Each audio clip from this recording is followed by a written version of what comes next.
out of all the reasons in the world, and I've read your book, you have the 10, all these keys to success, etc. What would you say is the number one reason why people fail? Not necessarily why they make it, the complete opposite. Right, lack of brains, lack of effort. Lack of brains, lack of effort. Yeah, they don't do the work.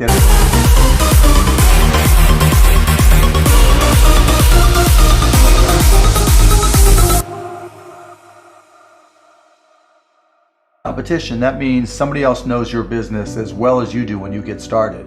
And if you walk into a competitive environment and they still know more about the business than you do and more about your customers, you're going to lose. But most people don't consider that. They don't do the work. They don't learn more about their industry. They don't know even about their business. And so you've got to put in the effort to know more about your industry than anybody else. And that's the brains part, and that's the effort part as well.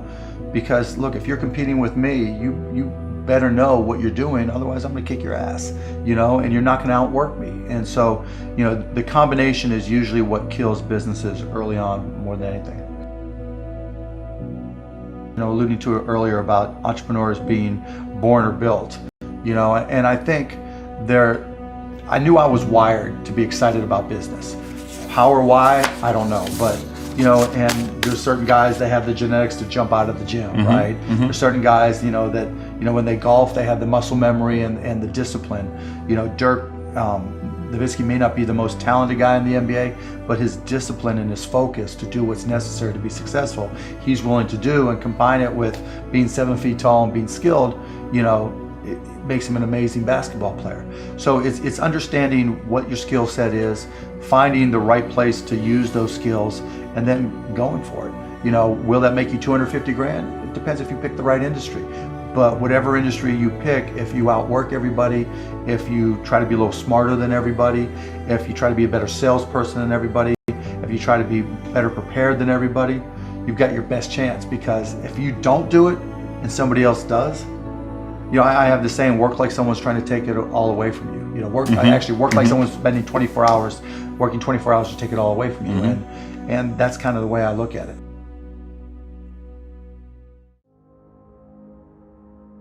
I started my first business when I was 12. I was buying and selling baseball cards, buying and selling stamps, anything I could do to make money, I was hustling and trying to do. So I was into business, but I not so much where it was all my friends were into it with me, so they wouldn't know. Baseball cards. Yeah, baseball cards, you name it. I grew up in Pittsburgh, and so I would, probably even less than 12 years old, I would go out and buy a bunch of baseball cards that I collected, and I would package, I would say, okay, you're guaranteed to have a Pittsburgh Pirate in this package, and I would charge 3 times as much, and I'd set up on this park bench down in the park down in Scott Township where I grew up, and I'd have these little sales, and it was great. I made money, and it was, and I learned as much about business when I was 9, 10, and 12 as I learned any other time. Let's transition to a different subject with college. You went to IU, right? Now you got a lot of people that say, forget about school, drop out of school. They're idiots. So you think they're idiots. Tell me why. If you're gonna have and run a business, if you don't understand accounting, you're already behind the 8 ball. Can't you hire a guy that knows how to run accounting? But then accounting? they still have to communicate to you. Your accountant might tell you you're profitable, but your cash is going down, not understanding a breakdown. And when you don't, do you think you need college to learn that? Yeah, I think you do, right? Because it may not, for some people, look, if you're so self-motivated that you can take an online course in accounting and teach yourself everything, you're way ahead of the game anyways. But most people aren't. I don't care if you go to a community college and take accounting and spend $99 for the class. Just, spending the money forces you to be more obligated to do it. But accounting, finance, lesser extent marketing, sales if the school offers that, these are that's the language of business. And so while it's possible to teach yourself these things, and while it's possible to hire them, when you're starting your own company, you don't want to have to spend money hiring an accountant. Well, let me tell you that if you've gone through all these classes, you probably don't have to hire a lawyer to incorporate, right? You can probably figure out yourself. And so your cost of opening up a business drops, but even more important than all that, that's the blocking and tackling, that's the language of business. The thing I learned at Indiana that was more important than anything else, I learned how to learn. And learning became far more important to me, because the one certainty in business is that it's always going to be changing. If you're not always learning, to this minute, if I'm not continuously learning, if I'm not just absorbing as much as I can absorb, someone else is going to kick my ass, right? So you talk about paranoia. The greatest source of your paranoia should be knowledge.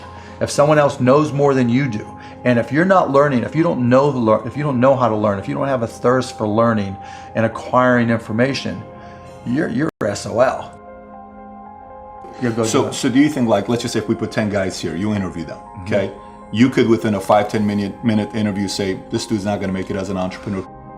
Yeah, I mean, I can typically tell, right? I can tell but by their passion, I can tell by their focus, I can tell by their preparation. You know, there's a whole realm of things in any business. Here, you know, here's the business you're in, and here's 1,000 things that influence whether or not you're going to be successful. You know, through my experience in businesses, I can put myself in his position and say, okay, here are 900 of the 1,000 things he has to be aware of, and then go through and ask. And by how many of those or her issues they've been able to address already, that kind of gives me a sense of how hard they're willing to work. You know, and I can tell by the questions they ask me. So all I have to do is say, okay, what do you want to know? And, you know, when they start saying, what should I do? They ask you. Yeah, you know, and that's fine, right? And I want them to ask questions, but, you know, people like to say, you know, the only stupid questions are the ones you don't ask, and that's not right, right? Because the questions you ask tell whoever more about you than anything else you do. Because in particular, it tells me about your preparation. If you ask me questions about just basic things that you should have known and you should have down to a science, that's going to disqualify you almost more than anything. Do you think there needs to be a healthy level of paranoia? Oh, absolutely. There needs to be. Oh, yeah. I mean, I always say, you know, for every one of my businesses, I say, what would I do to kick my own ass? You right? So whatever business you have, there's somebody trying to put you out of business. There's somebody trying to take a bite out of your business. And it's better for you to figure out how they're going to do it rather than they do it. And so, yeah, that's being paranoid. And so you have to be paranoid. You have to anticipate other people's next moves, and you can't ever, you know, downplay the competition. I was at a business plan competition this morning at a college, and they were kind of being dismissive of the competition. And so you can't ever do that. You know, they're out there trying to take you down, and they're not just going to sit still. And if you're good, really, really good, you're going to inspire them to work even harder, faster, better. And so you have to be, you know, very self-aware of what you're good at and what other people are good at. And, you know, a healthy dose of paranoia makes a big difference. Is very helpful. How does one entrepreneur increase the speed in areas that they can increase? There's certain things you can't control. Speed in what way? Speed of growing your business. All right. So how fast can I grow? Yeah, I mean, it just depends. You've got to know your own skill set, right? And you've got to know how that fits within your company's life cycle. You know, some companies are slow grind. And you just have to understand that, and you've just got to bide your time until it starts to click, and then grow with it quickly. You know, if you're trying to release a product that needs to be ubiquitous, you've got to go as fast as you can, and then, you know, release a product, like a launch. Yeah, and you know, there's a lot of people who will say, you know, perfection is the enemy of profitability, right? And that doesn't mean you have to wait till it's a perfect product. It really just depends on what the product is. It, you know, a barbershop, right? Is it an app? Is it a service? Is it a product? But, you know, the key is looking for the low-hanging fruit. What customers are willing to write you a check or commit to it? You know, so that they're willing to integrate it into their daily lives or integrate it into their daily business. And so getting a commitment either through time or revenue is typically what I look for. And so if I can get a commitment, then I'm going to be able to learn. I'm going to see how they use it. Do they sustain usage? And then once I get the next one, you know, hopefully it came a little bit faster than the first one. Then I can ask for referrals, and then the next one, then the next one, and I just try to ramp it up. You know, when I bought the Mavs, we had no season ticket holder base. And so literally it was a matter of just putting a list of former season ticket holders in a white pages back then, you know, on my desk next to my phone, and making phone calls. You? Yeah, me. Yeah, because if I'm not going to do it, how can I expect someone else to do it, right? So just get on the phone. Hey, this is Mark Cuban. I'm the new owner of the Dallas Mavericks. You know, I'd like to invite you back for again. It's not, though. This is my business. But you can't get regular sales guys or something to make those calls once they get to a quarter. You're a guy that's a billionaire. You're making those calls. But that's all, you know, and that's fine and good, right? Because everybody's got their own goals, right?